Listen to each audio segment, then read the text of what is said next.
OCT intraoperatório será um luxo ou uma necessidade? A oftalmologia vive em constante evolução. Todos os anos temos disponíveis novos equipamentos que têm o potencial de redefinir o padrão da cirurgia oftalmológica. No episódio de hoje, vamos falar do OCT intraoperatório na patologia de retina. Uma ferramenta que coloca a informação em tempo real nas mãos do cirurgião, permitindo decisões mais precisas e resultados ainda melhores para os nossos doentes. Oftalmo GPS, onde ver mais longe é só o começo.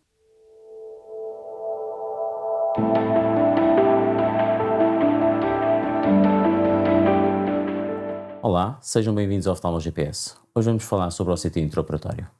O nosso convidado é o Dr. Osvaldo Moura, oftalmologista brasileiro, atualmente presidente da Sociedade Brasileira de Oftalmologia, reconhecido especialista em cirurgia de retina in vitro, que nos vai dizer tudo sobre o OCT intraoperatório. Boa tarde, Osvaldo. É um gosto tê-lo aqui connosco. Boa tarde, é um prazer e um privilégio para mim. Ora, vamos falar então aqui um pouco sobre o OCT intraoperatório. Como é que o Osvaldo viu desde os primeiros tempos em que se começou a desenhar a possibilidade de termos um OCT na nossa mesa de cirurgia disponível, em que no fundo acabávamos por pensar como é que isto vai acontecer, será mesmo necessário, até aos dias de hoje, como é que o Osvaldo assistiu a essa evolução? Eu penso assim, quando o OCT começou, né, nos aparelhos iniciais e depois com a evolução que ele teve, né, com a melhora da qualidade das imagens, no OCT intraoperatório ocorreu um pouquinho da mesma forma. Então, inicialmente, o que havia disponível eram aqueles OCTs portáteis que eram utilizados para fazer exame pediátrico, por exemplo, sob sedação, e que passou a ser utilizado dentro do centro cirúrgico, mas que era muito trabalhoso, né? Tinha que parar a cirurgia, tira o microscópio, cobre o OCT com plástico, né, estéreo, para conseguir fazer o exame, conseguir as imagens era difícil, né, não conseguia muita qualidade.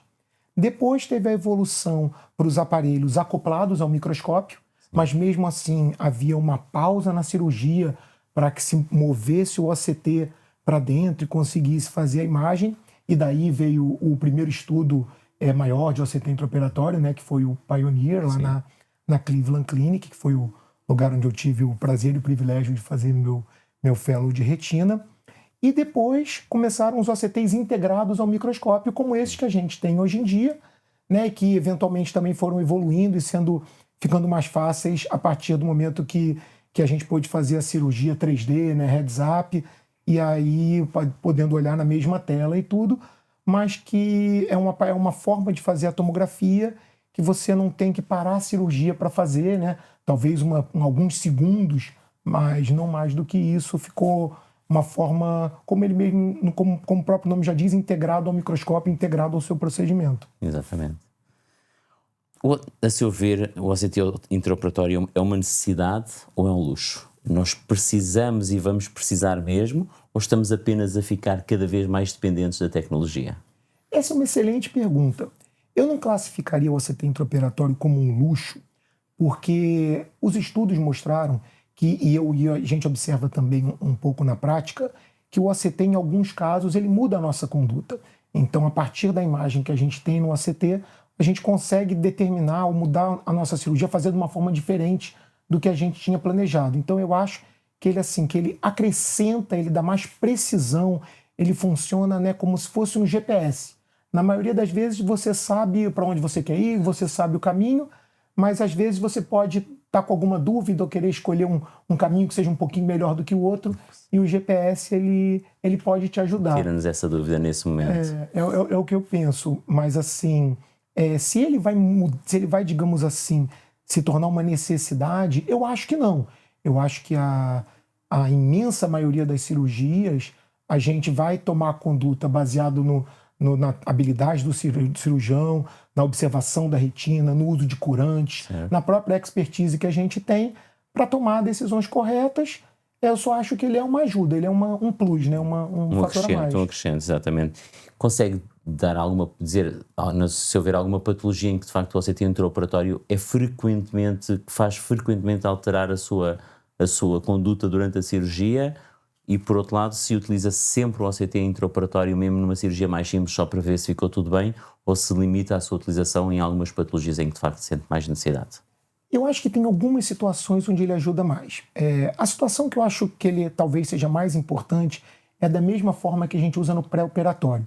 Por exemplo, um paciente que tem opacidade de meios, o paciente tem uma catarata total ou uma hemorragia vítrea num diabético, e que quando você remove a opacidade de meios, você está lá para fazer o tratamento da doença da retina e você usa o OCT intraoperatório da mesma forma que você usaria o OCT no seu consultório, caso você tivesse a visibilidade antes. Então ele vai te dar uma informação a mais e vai fazer você, digamos assim, pensar o que você quer fazer naquele momento.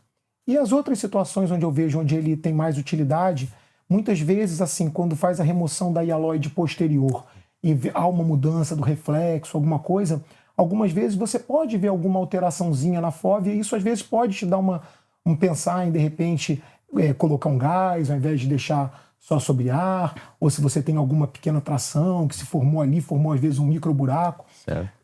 Raramente pode se deparar com isso, então acho que é uma utilidade interessante. Mas as duas situações onde eu vejo assim o uso mais frequente, até por serem situações assim comuns do nosso dia a dia, seria no tratamento das membranas epretinianas. Então, algumas vezes você pode detectar resquícios de membrana onde você antes pensava que não teria, ainda que com os corantes isso seja, digamos assim, mais difícil, mas, por outro lado, muitas vezes em casos de membrana, o corante às vezes não consegue dar uma coloração tão boa. Então, o OCT pode ajudar. Mas, para mim, o mais importante nas membranas epretinianas é prevenir de você fazer um dano desnecessário à retina. Às vezes ir lá com uma pinça e pegar de novo no lugar onde o OCT pode te mostrar de antemão que, de fato, não tem uma membrana. Falando isso tudo em casos onde, às vezes, tem uma certa dúvida. E a outra situação que eu acho que é importante é na retinopatia diabética proliferativa, para, às vezes, encontrar um bom plano de dissecção. Eu acho que algumas vezes consegue ajudar. Certo. A nível de limitações, porque nem tudo são maravilhas, quais é que são, na sua opinião, as principais limitações a nível do OCT intraoperatório? Sabemos que o custo é sempre um ponto importante, mas a nível de tempo cirúrgico, curva de aprendizagem, qual é que é a sua sensação em relação a estas limitações e até a utilização dos próprios instrumentos? O custo é a limitação mais evidente, realmente assim, porque apesar dele facilitar a cirurgia, a gente tem que pensar numa coisa, a gente não tem estudos, ou pelo menos estudos com qualidade científica necessária, que comprovem para nós que o uso do OCT intraoperatório levou a um melhor resultado visual para o paciente. Certo. Então a gente não tem um ensaio clínico randomizado que mostre isso para a gente ainda.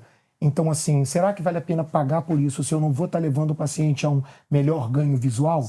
Né? Ele pode até ter mudado minha decisão naquele momento, mas será que a mudança de decisão levou a um melhor ganho visual? Então, por isso que eu acho que o custo é um fator que ele tem que entrar. Em relação ao tempo cirúrgico, eu acho que a mudança de tempo cirúrgico é muito pouca. Principalmente depois que você se adapta ao aparelho, porque muitas vezes pode ter um pouquinho de dificuldade de focalização, né? A gente tem uma forma de fazer isso no pedal, apertando 2 vezes no botão que você pré-determina e ele focaliza e melhora o sinal, mas muitas vezes a gente depende de um auxiliar na sala para poder fazer esse ajuste. Era essa a pergunta seguinte: trabalha sozinho com o OCT intraoperatório ou tem um técnico de imagem ou técnico do aparelho que está constantemente a optimizar a imagem do aparelho? Algumas vezes dá para fazer sozinho, mas na maioria das vezes a assistente, né, que está na sala, né, ela precisa estar ali do lado ou para aprimorar um pouquinho o sinal, certo, achar o foco. Às vezes você está fazendo com a lente grande angular, você quer mudar para mácula, você não tem como mudar isso no pedal, aí ela tem que ir lá e apertar o botãozinho para que mude a lente, porque certo, isso também melhora o foco. Faz a aquisição de uma maneira diferente. Exatamente. Então você precisa ter uma pessoa e essa pessoa precisa ter um treinamento para poder fazer isso de forma rápida, entender claro, o que ela está fazendo. Ela na clínica, eu posso te falar, a gente treinou ela no OCT não operatório. Vem embaixo, vem ver como é que é com o paciente, para ver o que a gente quer de imagem. O que estamos à procura, porque naquele momento também é difícil explicarmos o que é que precisamos. Exato. Ok. Para quem vai começar a utilizar o OCT intraoperatório, qual é que é o principal desafio, qual é que é a principal dificuldade? Eu nem classificaria como dificuldade, porque o uso é muito tranquilo assim, e para nós que estamos acostumados a fazer OCT e ver OCT todos os dias, você já está acostumado a lidar com a imagem. O que eu senti na minha prática, e isso a gente tem até no estudo Discover, no acompanhamento, né, ao longo dos 3 anos, é que no início você começa a fazer mais vezes E aí você vai aprendendo que algumas vezes ele não acrescenta tanto e você começa a dispensar e você vai estreitando o seu uso para momentos onde realmente vê necessidade. Por outro lado, essa utilização mais vezes no início, ela também é benéfica, porque ela te leva a treinar e entender melhor o funcionamento, as possibilidades e as mais limitações que ele confortável tem. com a utilização do produto. Exatamente. Muito bem, estamos agora aqui a chegar à parte final do nosso videocast. Tenho aqui um momento um bocadinho diferente, então vou-lhe colocar três perguntas surpresa, às quais vai ter 5 segundos para responder. Imaginemos que o Dr. Osvaldo podia ter um superpoder. Qual deles é que escolhia? Em primeiro lugar, ter a possibilidade de comandar todos os aparelhos do bloco operatório através da sua mente, ter a imagem perfeita do OCT intraoperatório no momento perfeito em que lhe dá jeito ter essa imagem, ou ter a sua família toda pronta para sair de casa quando você já está pronto para sair. Ter minha família pronta para sair de casa quando eu estou pronto para sair. Eu tenho esposa e 2 filhas, então lá em casa é 3 contra 1. Então, assim, eu estou sempre pronto antes. Então, seria uma realização de um sonho. Muito bem, muito bem. O que é que foi mais difícil na sua carreira? Aprender a fazer o peeling de membrana ou explicar a um doente operado um descolamento tracional de retina que não vai ver mais com óculos novos? Explicar para o paciente, com certeza. Nenhuma dúvida. O que é que prefere? Ver o Flamengo perder a Libertadores para o Fluminense? Deus me livre. Qual é a outra opção? Ou ter uma enfermeira com 0 experiência em vitrectomia para operar um caso complexo no olho único? Enfermeira, porque ela pelo menos eu posso ensinar, a gente vai mais devagar.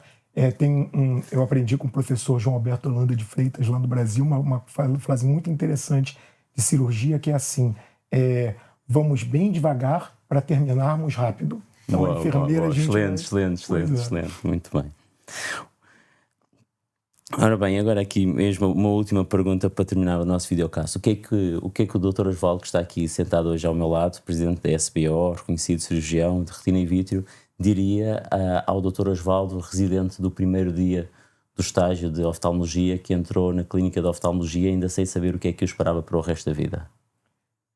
Eu acho que estudar bastante, pensar que no momento inicial não é o momento da gente ganhar dinheiro, é a gente acompanhar, é a gente ter oportunidade de ver mais de uma pessoa diferente fazer o mesmo tipo de cirurgia, a gente tentar aprender o máximo de várias pessoas para formar o cirurgião, o médico, o oftalmologista que nós nos tornamos. Então, acho que o melhor é tentar estudar, acompanhar o máximo de pessoas para poder nos tornarmos profissionais mais completos no futuro.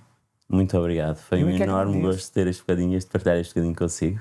Bom. Chegámos ao fim de mais um episódio de Oftalmo GPS. Estamos disponíveis no Spotify, YouTube, Apple Podcasts. Subscreva o nosso videocast. Oftalmo GPS, onde ver mais longe é só o começo.